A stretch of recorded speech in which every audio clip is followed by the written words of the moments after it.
Bonjour tout le monde, j'espère que tout le monde va bien. Le temps passe vite et nous voilà dans ce merveilleux moment de Pâques. Juste très rapidement, en ce qui me concerne, là, ça fait 1 an qu'effectivement eh bien, je suis sorti du coma, de l'hôpital, et très rapidement je tiens à remercier à nouveau Dieu, mais aussi remercier toutes les prières qui sont montées vers moi. On a l'occasion en même temps, au travers le site officiel de l'Église, de faire monter nos prières pour ceux qui actuellement eh bien, passent par la maladie, et on croit que Dieu est en train de les bénir véritablement. Alors, simplement avant de pouvoir se réjouir, parce que Pâques c'est la réjouissance des chrétiens, c'est de savoir que Jésus est mort et qu'il est ressuscité le 3e jour. Et lorsque Jésus s'adresse à ses disciples dans Matthieu chapitre 16 et au verset 21, il dira ceci: « Dès lors, Jésus commença à faire connaître à ses disciples qu'il allait mourir à Jérusalem, qu'il souffrit beaucoup de la part des anciens, des principaux sacrificateurs et des scribes, qu'il fut mis à mort et qu'il ressuscita le 3e jour. » Quand j'ai relu ce passage, je me suis dit effectivement, Jésus, lorsqu'il annonce ça, il sait qu'il va souffrir, mais il ira jusqu'au bout. Et la Bible nous dit qu'il est mort, il est ressuscité, qu'il revient bientôt. Et tout le monde parle du week-end de Pâques, effectivement, c'est un moment où on a des congés, on arrête le temps, mais on veut se souvenir aussi chaque jour qu'il est ressuscité parce qu'il est avec nous tous les jours. La Bible dira qu'il est avantageux pour Jésus qu'il s'en aille de façon à ce qu'il puisse nous envoyer le Saint-Esprit. Je crois que le Saint-Esprit est avec nous tous les jours, dans les bons comme dans les mauvais moments. Alors on va prendre ce simple chant qui nous dit: dans la présence de Dieu, il y a tant de joie. Quand règne son esprit, c'est la liberté. Amen. Dans la présence de Dieu, il y a tant de joie. Quand règne son esprit, c'est la liberté. Il a dans ses mains tout ce qu'il me faut pour demain. Dans la maison de Dieu, je suis bien. Dans la présence de Dieu, il y a tant de joie. Quand règne son esprit, c'est la liberté. Il a dans ses mains tout ce qu'il me faut pour demain. Dans la maison de Dieu, je suis bien. Dans le monde entier, le Saint-Esprit agit. Dans le monde entier, comme le prophète l'a dit. Dans le monde entier, le Seigneur répand sa gloire, remplissant tout l'univers, comme l'eau couvre le fond des mers. Au fond de mon cœur, le Saint-Esprit agit. Au fond de mon cœur, comme le prophète l'a dit. Au fond de mon cœur, le Seigneur répand sa gloire, remplissant tout l'univers, comme le couvre le fond des mers. On va reprendre la dernière strophe. Au fond de mon cœur, le Saint-Esprit agit. Au fond de mon cœur, comme le prophète l'a dit. Au fond de mon cœur, le Seigneur répand sa gloire, remplissant tout l'univers, comme l'eau couvre le fond des mers. On va le reprendre parce que c'est remplissant mon cœur ouvert, comme l'eau couvre le fond des mers. Voilà, et parfois on se trompe, mais en tout cas, on sait qu'avec Dieu, quand on a un cœur ouvert, bah, Dieu le remplit. Et j'aime bien ce chant parce que lorsqu'il nous dit que eh bien, dans le monde entier, le Saint-Esprit agit, reconnaissant qu'en Europe, on a ce privilège de pouvoir chanter, de pouvoir louer, alors que dans d'autres pays, c'est interdit, ou en tout cas, on le fait, mais avec grand danger. Et on veut être conscient que effectivement c'est un privilège, et on veut aussi prier pour tous ceux chrétiens aujourd'hui qui fêtent Pâques dans des pays où c'est un petit peu embêtant de fêter Pâques, en tout cas c'est un peu dangereux. Et on veut les bénir aussi au travers de ce chant et savoir que, bien sûr, Jésus est mort, il est ressuscité, mais que, comme je disais au début, il est avantageux qu'il s'en aille afin que le Consolateur puisse venir. Et le Consolateur, c'est le Saint-Esprit qui est avec nous tous les jours, et particulièrement dans ces moments difficiles. On sait que dans notre assemblée, des frères et sœurs passent par la difficulté, par la maladie, et on veut croire qu'à travers ce chant, eh bien, à travers le Saint-Esprit, eh bien, Dieu répand sa gloire. Dans le monde entier, le Saint-Esprit agit. Dans le monde entier, comme le prophète l'a dit. Dans le monde entier, le Seigneur répand sa gloire, remplissant tout l'univers, comme l'eau couvre le fond des mers. Au fond de mon cœur, le Saint-Esprit agit. Au fond de mon cœur, comme le prophète l'a dit. Au fond de mon cœur, le Seigneur répand sa gloire, remplissant mon corps ouvert, comme l'eau couvre le fond des mers, comme l'eau couvre le fond des mers, comme l'eau couvre le fond des mers. Gloire à Dieu.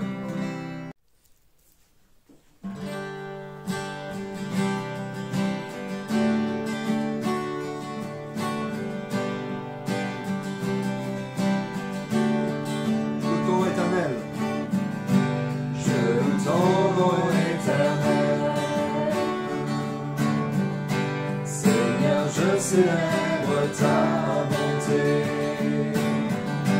quelle joie tu vis en moi, quelle joie tu as pour nous sauver. Tu viens du ciel sur la terre, montrer la voie de la terre à la croix, payer pour moi de la croix jusqu'au tombeau. Jusqu'au ciel, je loue ton nom éternel. Je loue ton nom éternel. Ce chant. Je loue ton nom éternel. Seigneur, je célèbre ta bonté. Quelle joie tu vis en moi. Tu as pour nous sauver. Tu viens du ciel sur la terre, montrer la voie de la terre à la croix, payer pour moi de la croix jusqu'au tombeau et du tombeau jusqu'au ciel. Je loue ton nom éternel. Je loue ton nom éternel. Je loue ton nom éternel. Tu ne changes pas. Je loue ton nom éternel. Parce que tu es notre paix, notre joie.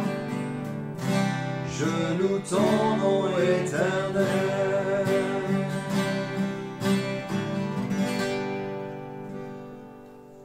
Et lorsque ce chant nous dit, j'aime bien parce qu'il a dit, tu viens du ciel sur la terre, montrer la voie de la terre et la croix, payer pour moi, et du tombeau jusqu'au ciel, d'où il reviendra. Je loue ton nom éternel. Et on veut dire, Seigneur, je suivrai mon Seigneur et mon Maître, même si peut-être tu es derrière cet écran, en te disant, c'est difficile, c'est très difficile, c'est de plus en plus difficile, j'ai du mal à marcher, mais sache que Dieu marche avec toi tous les jours.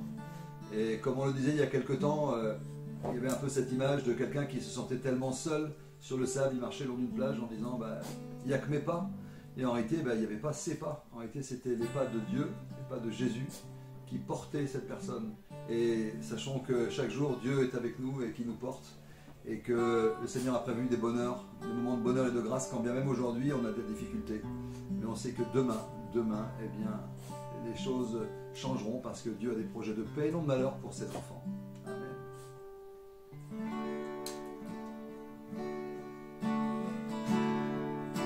Je suivrai mon Seigneur et mon Maître,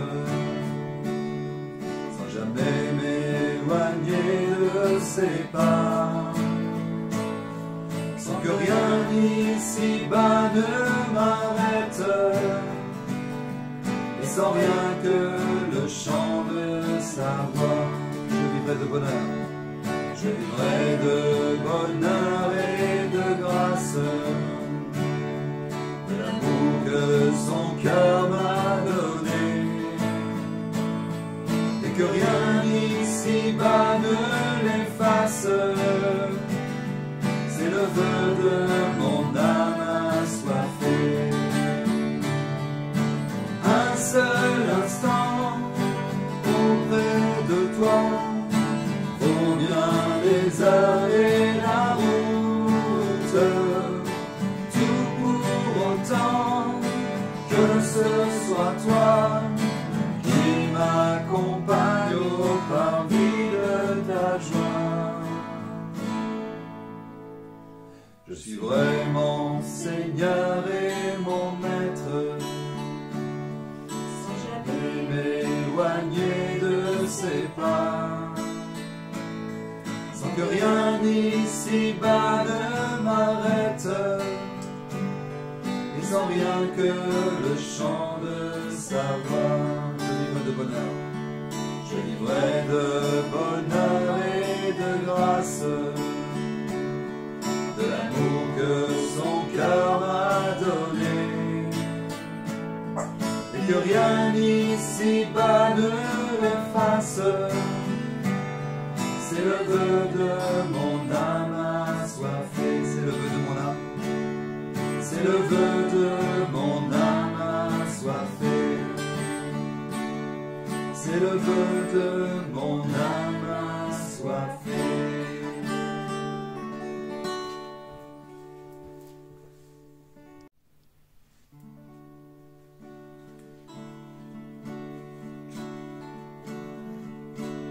Les ténèbres ont reculé devant l'œuvre de la croix, devant l'agneau immolé, et son sang versé pour moi.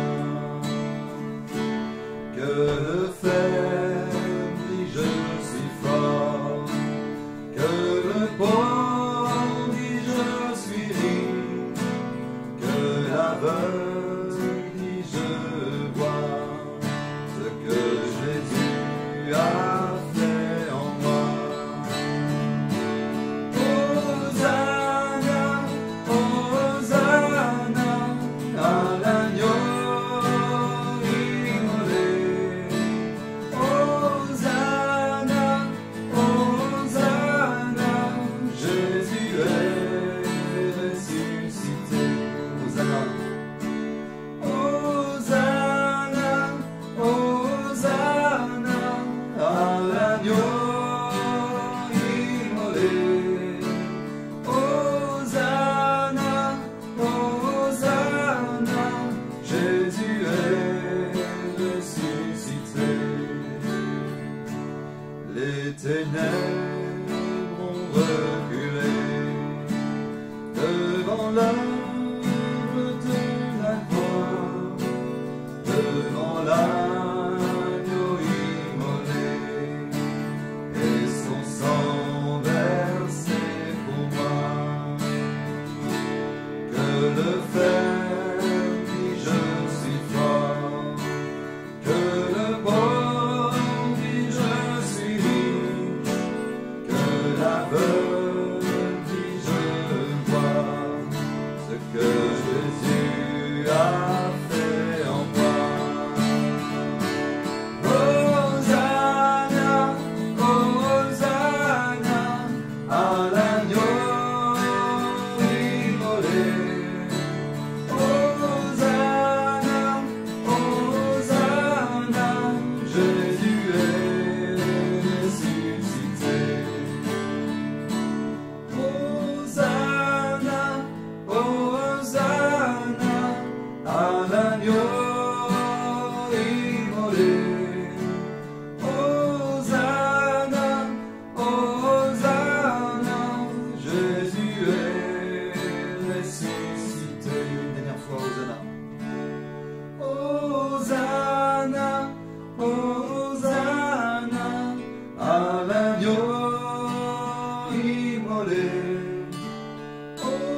Jésus est ressuscité. Jésus est ressuscité.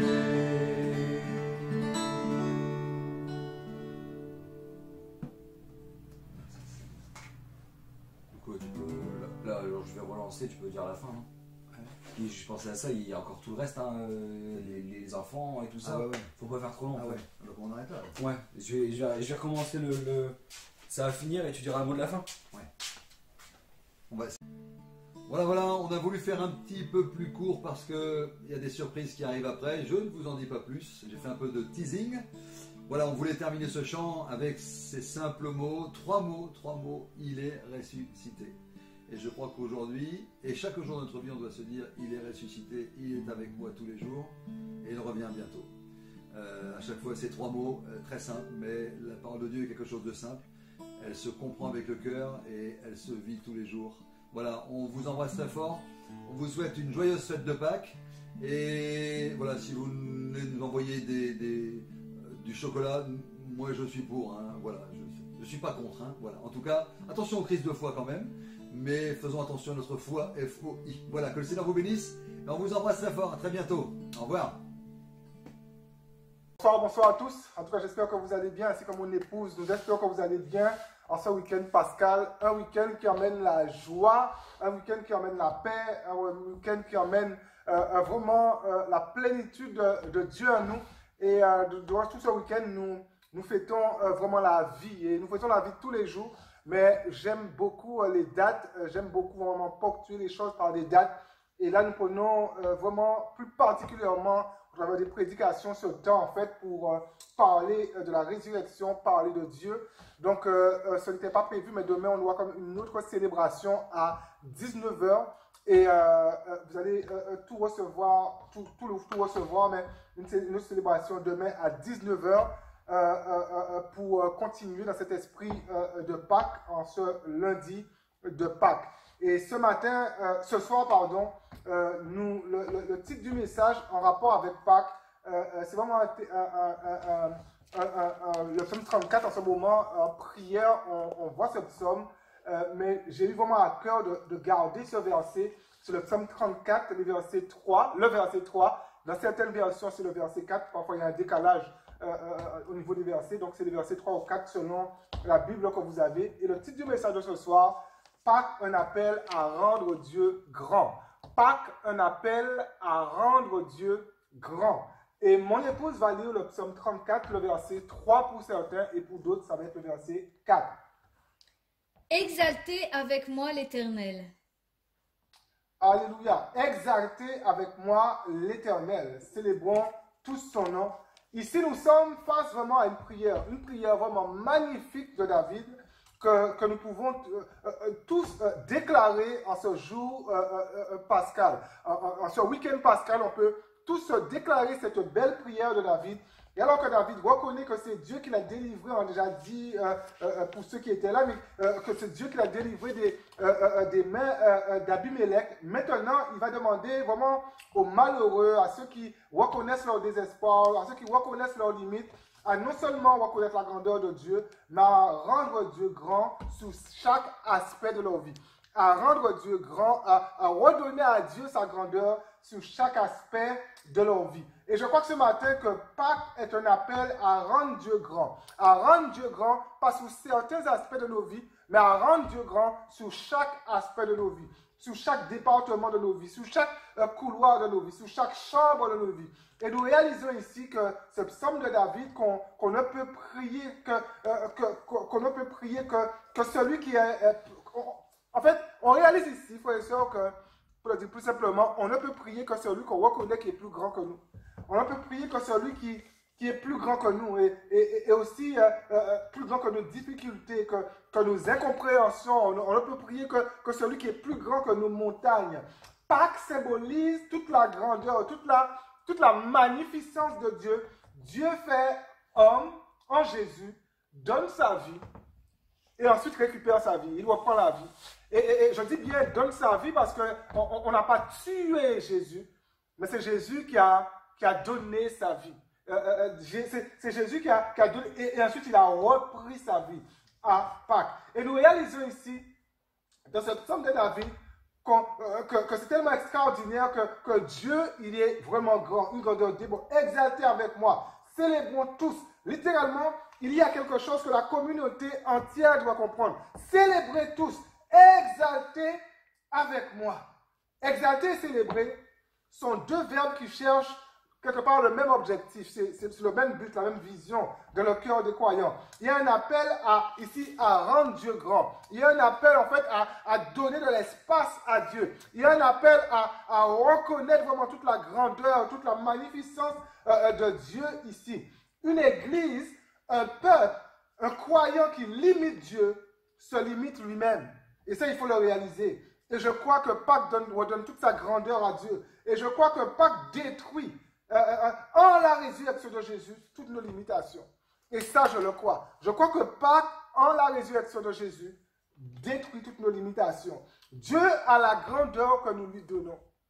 C'est tellement intéressant de voir ça. Dieu a la mesure, a la grandeur que nous lui donnons. Et je crois quelque part que plus nous voyons Dieu grand, plus Dieu sera grand pour nous. Plus Dieu sera grand dans nos difficultés. Plus Dieu sera grand dans nos combats. Plus Dieu sera celui qu'il veut être pour nous. Dieu, il a la grandeur que nous lui donnons dans nos vies. Je crois que nous sommes dans une saison où Dieu, il est en train d'augmenter la foi de chacun de façon à ce que nous puissions lui donner la grandeur qu'il doit avoir dans nos vies. Et je crois que moi, c'est tellement important, alors que nous sommes à Pâques, de réaliser en fait que nous servons un Dieu qui est ressuscité des morts. Nous servons un Dieu en fait que le tombeau ne l'a pas gardé. Nous servons un Dieu que la mort n'a pas eu raison de lui. Oui, il est mort, mais il est ressuscité des morts et il vit éternellement. Dieu est grand. Il a suffisamment de puissance pour se ressusciter, pour récupérer la vie de Jésus. Et mon premier point ce soir, Pâques, un appel à mieux considérer Dieu. Pâques, un appel à mieux considérer Dieu. Ce soir, je ne sais pas comment, vous qui m'écoutez ce soir, je ne sais pas comment vous considérez Dieu. Est-ce que vous considérez Dieu comme juste quelqu'un qui vous bénit? Est-ce que vous considérez Dieu comme juste votre porte-monnaie? Est-ce que vous considérez Dieu juste comme un objet, un objet qui mystique, quelque chose de superstitieux? Est-ce que vous considérez Dieu comme voilà, la roue de secours de vos vies?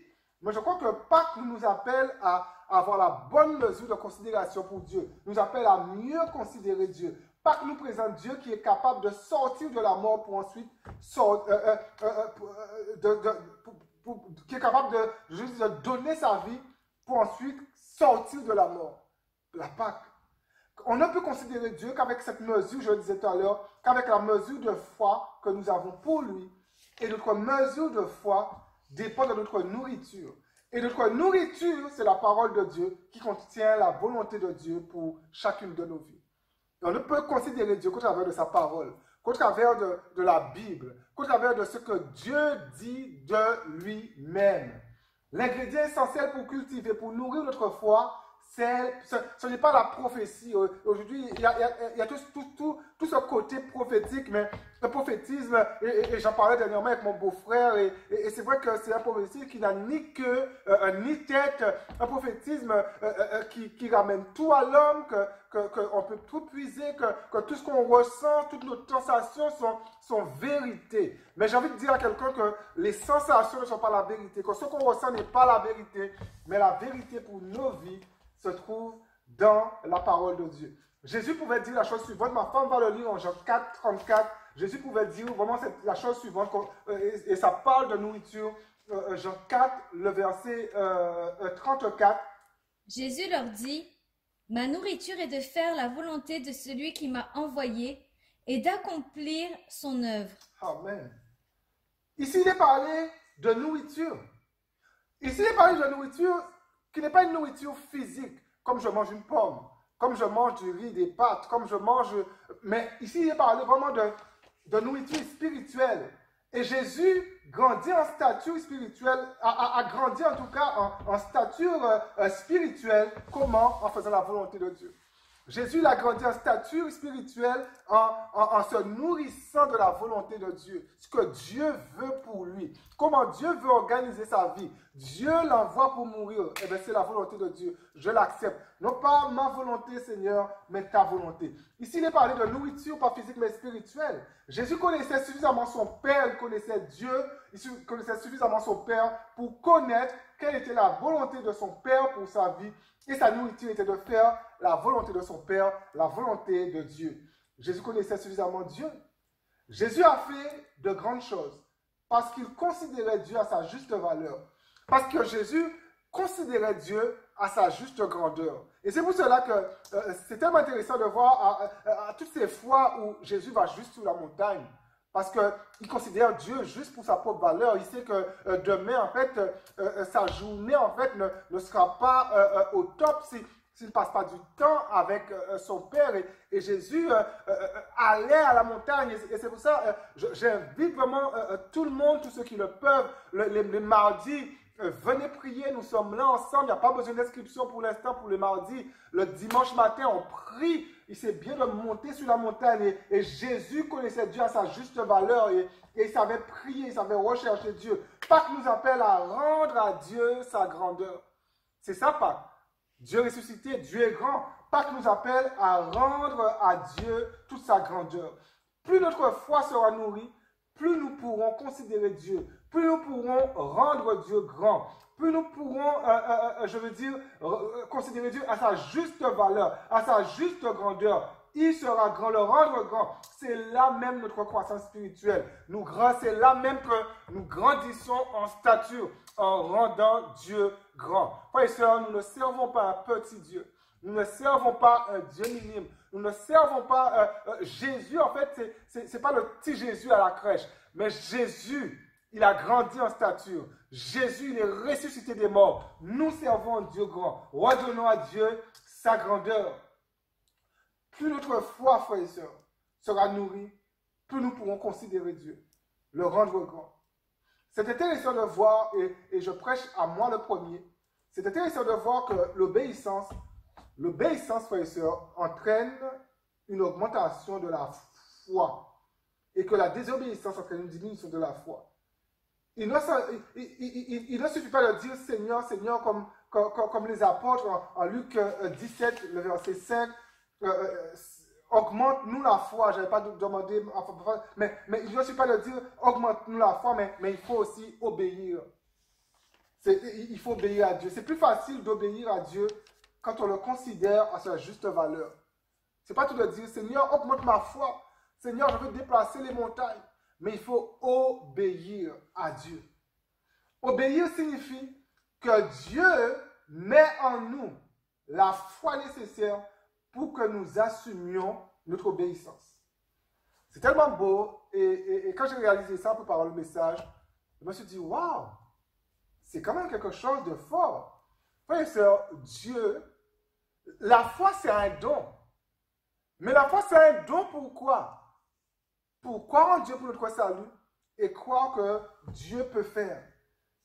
Et alors que Pâques nous appelle à voir Dieu grand, la foi, obéir, c'est Dieu vraiment qui nous donne la foi nécessaire pour que nous puissions nous soumettre. C'est pour que nous puissions assumer notre obéissance.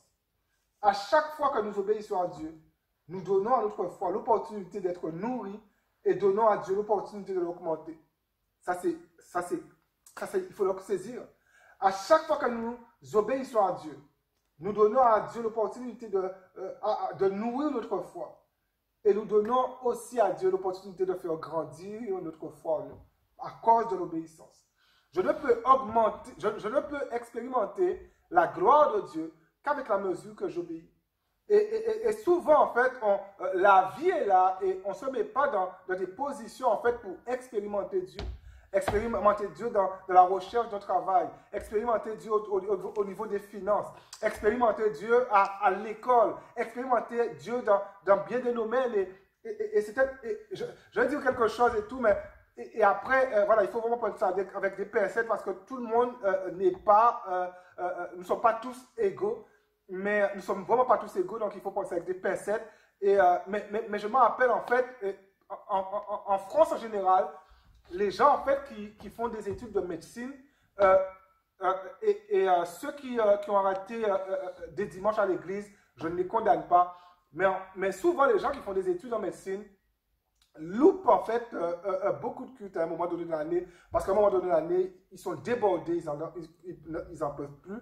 Ils sont juste obligés, parce que ça demande énormément de boulot, juste obligés de rester à la maison, travailler pendant qu'il y a le culte.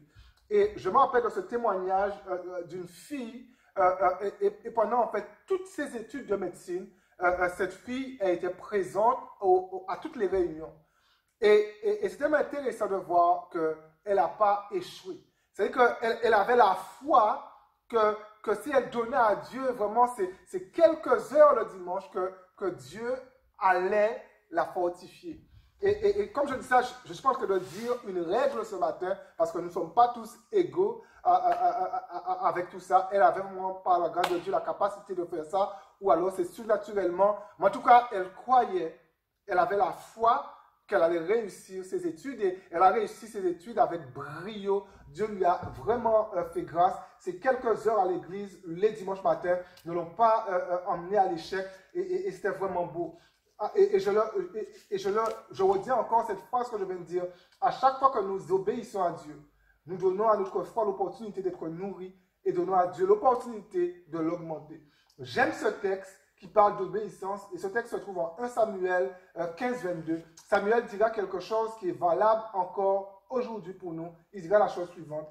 Samuel dit, « L'Éternel trouve-t-il du plaisir dans les holocaustes et les sacrifices, comme dans l'obéissance à la voix de l'Éternel. Voici, l'obéissance vaut mieux que les sacrifices, et l'observation de sa parole vaut mieux que la graisse des béliers. » C'est intéressant vraiment de voir ça. Et on avait déjà prêché sur ce texte de 1 Samuel 15, il y a quelque temps, où je l'avais utilisé, je ne me rappelle plus. Mais pour Samuel, faire ce que Dieu nous demande n'a rien à voir avec un sacrifice. C'est vraiment pas sacrificiel, c'est un acte d'obéissance. Et c'est là en fait qu'il y a une scission, qu'il y a une séparation dans le Nouveau Testament, entre les légalistes et les vrais croyants, les vrais chrétiens, ceux qui ont compris la grâce de Dieu. Les légalistes, en fait, tout est sacrifice. Mais ceux qui ont compris la grâce de Dieu, tout est obéissance. Je ne pêche pas par obéissance. Je ne mens pas par obéissance. C'est vraiment pas un sacrifice. Je ne commets pas l'adultère par obéissance. Je ne vole pas par obéissance. Ce n'est pas un sacrifice. L'obéissance vaut mieux que le sacrifice. Et c'est là qu'il y a vraiment une séparation entre tous les légalistes et ceux qui croient en Dieu. Pour Samuel, faire ce que Dieu nous demande n'a rien à voir avec un sacrifice. Parce que nous considérons Dieu. Parce que nous considérons Dieu, nous obéissons à ce que Dieu nous demande. On peut avoir, frères et sœurs, un esprit, je dirais, sacrificiel de ce que nous faisons pour Dieu, sans que nos cœurs soient investis. On fait les choses, mais le cœur, avec son amour, avec sa passion, avec sa compassion, avec sa soumission, avec sa sérénité, n'y est pas. Le cœur n'y est pas. Simplement parce que Dieu, au final, n'est pas grand pour nous aussi. Et le cœur n'est pas là. Il y a tout ce côté sacrificiel. Frères et sœurs, vous savez, le péché, en fait, nous a un peu corrompus. Et avec le péché, en fait, on aime faire les choses par sacrifice. Et je disais, en fait, que j'avais prêché et que j'avais utilisé ce texte, on doit juste saigner. On doit juste saigner. Plus on saigne, plus c'est bon. Mais frères et sœurs, c'est pas ça la parole de Dieu. L'obéissance. L'obéissance vaut mieux que les sacrifices. Vous savez, les sacrifices peuvent m'emmener loin de Dieu. Mais l'obéissance me ramène toujours dans le cadre de Dieu. L'obéissance me ramène toujours dans le cercle de Dieu. L'obéissance me ramène toujours dans le cœur de Dieu. Frères et sœurs, il y a plus de plaisir dans l'obéissance que vraiment les sacrifices. Ça vaut plus. L'obéissance vaut mieux que les sacrifices, que tous les sacrifices. On peut avoir un esprit sacrificiel, mais on n'est pas investi. Mais quand on fait les choses, frères et sœurs, par obéissance, le cœur est dedans. Le cœur y est. La passion y est. Et le cœur qui fait les choses par obéissance se laisse gouverner par la parole de Dieu. Se laisse gouverner par qui est Dieu. Il est investi par l'amour de Dieu. Je fais les choses par plaisir. Ce n'est pas un sacrifice. Ce n'est pas un sacrifice. L'Église est appelée à grandir. Je vais vous confier quelque chose de très pastoral. L'Église est appelée à grandir. Un jour, par la grâce de Dieu, on sera à 200, 300. Mais l'Église est appelée à grandir. Mais c'est plus facile de gérer 2000 personnes qui ont un esprit d'obéissance que 10 personnes qui sont animées d'un esprit de sacrifice. C'est plus facile de gérer 2000 personnes, 200 000 personnes, 300 000 personnes qui font juste les choses par obéissance que des gens qui ont vraiment cet esprit sacrificiel. Parce que l'esprit sacrificiel, frère, c'est vraiment un esprit légaliste, un esprit tordu, un esprit, je dirais, malfaisant, malfaiteur. L'esprit sacrificiel. Pâques nous appelle à être des chrétiens obéissants. Quand on réalise la grandeur de Dieu, on réalise que l'on ne peut pas lui résister. Et on commence à le considérer par un esprit d'obéissance. La question de fond, en ce week-end pascal, de quoi nourrissons-nous notre foi? De quoi ta foi, elle est nourrie? N'arrêtons pas de nourrir notre foi de la parole de Dieu. Et nos cœurs vont mieux considérer Dieu, vont comprendre de mieux en mieux le miracle de la résurrection, qui a pris place à Pâques. Mais lisons la parole de Dieu. Et mon dernier point pour vous ce soir, mon dernier point pour vous, Pâques, un appel à mettre Dieu au-dessus de tout. Pâques, un appel à mettre Dieu au-dessus de tout. Alors que nous réalisons que la mort n'a pas eu de pouvoir sur Dieu, nous ne pouvons que le mettre au-dessus de tout. Quand Dieu n'a pas eu de pouvoir sur Dieu, mais Dieu en Jésus-Christ, bien sûr, hein, Dieu ne meurt pas, mais en tant qu'homme, Dieu en Jésus-Christ, la mort n'a pas eu de pouvoir sur lui. Et nous ne pouvons que le mettre au-dessus de tout. Nous devons chaque jour réaliser que Dieu, il est plus grand que toute difficulté que nous pourrions rencontrer. Ce matin, je désire que plusieurs réalisent, Dieu est plus grand que ta difficulté. Dieu est plus grand que ton épreuve. Dieu est plus grand que ta situation. Dieu est plus grand que ton adversité. Si nous ne sommes pas dans cet état d'esprit, cela signifierait que notre Dieu est juste un mythe pour nous. Et c'est juste quelque chose de mythologique. Un mythe, frère et soeur, quand je parle de mythe, un mythe c'est une croyance. Oui, c'est une croyance. Un mythe c'est une forme de foi. Oui, c'est une forme de foi, mais qui n'a d'aucune efficacité pour nous. Un mythe ne va jamais impacter nos vies. Mais nous servons un Dieu vivant. Nous servons un Dieu ressuscité. Et si, frères et sœurs, Jésus-Christ n'avait pas ressuscité, il y en a beaucoup. À l'heure que je vous parle, en 2021, il y a longtemps que cela aurait été prouvé que Jésus n'a jamais ressuscité. Mes frères et sœurs, c'est vraiment tellement glorieux. Des livres qui ne sont pas bibliques attestent que Jésus a vécu, que Jésus est vivant. Parle de la mort de Jésus, parle de la résurrection de Jésus. Mais personne ne parle de mythe, personne ne peut prouver que Jésus n'est pas ressuscité parce que le troisième jour, le tombeau était vide. C'est tellement beau. L'apôtre Paul en Philippiens 2,9, en parlant de Jésus, il a dit la chose suivante à l'église de Philippe. Mon épouse va le lire. C'est pourquoi aussi Dieu l'a souverainement élevé et lui a donné le nom qui est au-dessus de tout nom, Wow. afin qu'au nom de Jésus, tout genou fléchisse dans les cieux, sur la terre et sous la terre, et que toute langue confesse que Jésus-Christ est Seigneur à la gloire de Dieu le Père. Dieu l'a souverainement élevé. Dieu lui a donné un nom au-dessus de tous les noms. Ce texte devient intéressant quand on rentre dans son contexte. Le contexte vraiment de l'époque, à Philippe, et dans les autres contrées d'ailleurs. Quand Paul écrit, dans sa tête, Paul il parle de nom. Il lui a donné un nom, le nom qui est au-dessus de tout nom.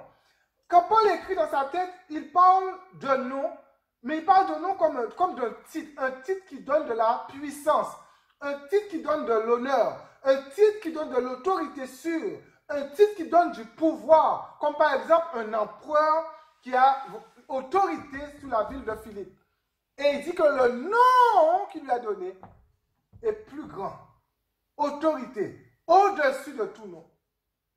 Rendre Dieu grand, frère et sœurs, c'est réaliser que Dieu, il est au-dessus de toute puissance, maléfique. Il est au-dessus de toute puissance diabolique. Il est au-dessus de toute obscurité qui voudrait nous envahir. Il est au-dessus de toute épreuve malsaine qui voudrait nous envahir.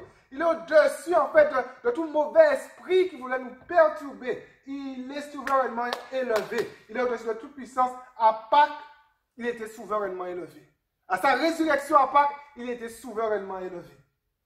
Alors que Satan pensait l'avoir vaincu, Dieu, lui, il a souverainement élevé. Alléluia. Dieu, Jésus est mort. Satan peut-être dit, ah, j'ai vaincu. Ah, j'ai gagné. Mais le troisième jour, il est ressuscité. Et Satan, il voit sa défaite en face de lui. Satan, il est déjà vaincu. Et en Jésus-Christ, nous sommes, frères et sœurs, vainqueurs. Je dis bien en Jésus-Christ parce que Dieu l'a souverainement élevé dans nos vies. Dans l'adversité, dans la souffrance, nous devons laisser Dieu être Dieu dans nos vies. Être souverainement élevé dans nos vies. Aucun nom, aucune autorité, aucune puissance ne doit dépasser Dieu dans nos vies. Nous devons donner à Dieu la place qui lui est due dans nos vies. Et alors que Satan pense nous avoir vaincus, alors que Satan pense en fait qu'il nous a mis à terre, qu'il nous a mis KO. Mais tous les jours, Jésus nous réveille. Tous les jours, nous sommes ressuscités. Tous les jours, nous reprenons vie. Dieu, souverainement, élève sa gloire dans nos vies tous les jours. C'est tellement beau, ça. Dieu ne nous a pas promis, frères et sœurs, une traversée facile. Mais il nous a promis que son nom est au-dessus de tout nom qui se présenterait devant nous. À Pâques, il a été souverainement élevé. Élevé sur nos difficultés. Élevé sur ceux qui pourraient nous condamner. Élevé sur ceux qui pourraient être un obstacle. Il a été souverainement élevé. Si nous ne mettons pas Dieu au-dessus de tout ici-bas, nous serons tout le temps dans la défaite en train d'abandonner. La question qui se pose ici, quelle place que nous donnons à Dieu dans nos vies? Quelle place? À quelle place? Est-ce qu'il est au-dessus de tout? À quelle place? Quelle place qu'il occupe dans nos vies? Est-ce que là où il est placé dans nos vies, il est au-dessus de tout? Dieu est dans nos vies, ce que nous le permettons d'être. Dieu est dans nos vies, ce que nous nous permettons d'être. Nous n'avons pas un petit Dieu, mais nous avons un Dieu illimité. Nous n'avons pas un Dieu qui laisse gagner l'ennemi, mais nous sommes déterminés à le laisser être grand dans nos vies. Et je vais conclure en disant ce soir, nous prenons la décision de nourrir notre foi, afin de pouvoir mettre Dieu dans une place d'honneur dans nos vies. Dans ce week-end pascal, nous réalisons ensemble que Jésus il est ressuscité, il est vivant. Il vit en nous par son Saint-Esprit. Ce soir, nous confessons que nous servons le Dieu de l'impossible. Nous confessons que nous servons un Dieu grand. Dieu est grand. Ce soir, je veux que chacun, là où vous êtes, je veux que vous puissiez prier pour une situation qui est humainement insurmontable, humainement impossible, et croire que Dieu va faire. Il est grand. Ce soir, Seigneur, augmente notre foi et nous obéissons à ta voix qui nous demande de déplacer les montagnes. Déplace une montagne de ta vie. Déplace un obstacle de ta vie. Et alors que vous allez prier, je vous demande vraiment, je ne le fais pas souvent, mais je vous demande de me téléphoner. La semaine prochaine, j'aurai un téléphone, mais vous pouvez me téléphoner sur le téléphone de mon épouse, sur le Messenger, je l'avais partagé. Mais téléphonez-moi alors que vous allez prier. Et bénissez-moi en me disant, oh pasteur, Dieu m'a exaucé. Alors que la situation paraissait insurmontable. Pasteur, j'ai découvert en ce week-end pascal que Dieu est ressuscité. Et qu'il est là, dans toutes les adversités, dans tous les problèmes. Partagez avec moi tous les exaucements. Seigneur Dieu de gloire, Dieu de miséricorde, nous bénissons ton nom. Merci Seigneur pour ta fidélité. Merci Seigneur pour ta parole qui est la vérité. Et je prie Seigneur que tu sois grand dans chaque vie. Nous te redonnons ta grandeur, Seigneur, dans nos vies. Nous te donnons, Seigneur, la grandeur, Seigneur, dans l'Église. Seigneur, prends tout l'espace, Seigneur, qui t'est dû. Nous voulons nous effacer pour que tu sois grand. Que ton nom, Seigneur, soit loué, béni. Dans le nom puissant de Jésus, nous avons prié pour ta gloire. Amen, amen, amen. Encore que Dieu vous bénisse et à demain soir.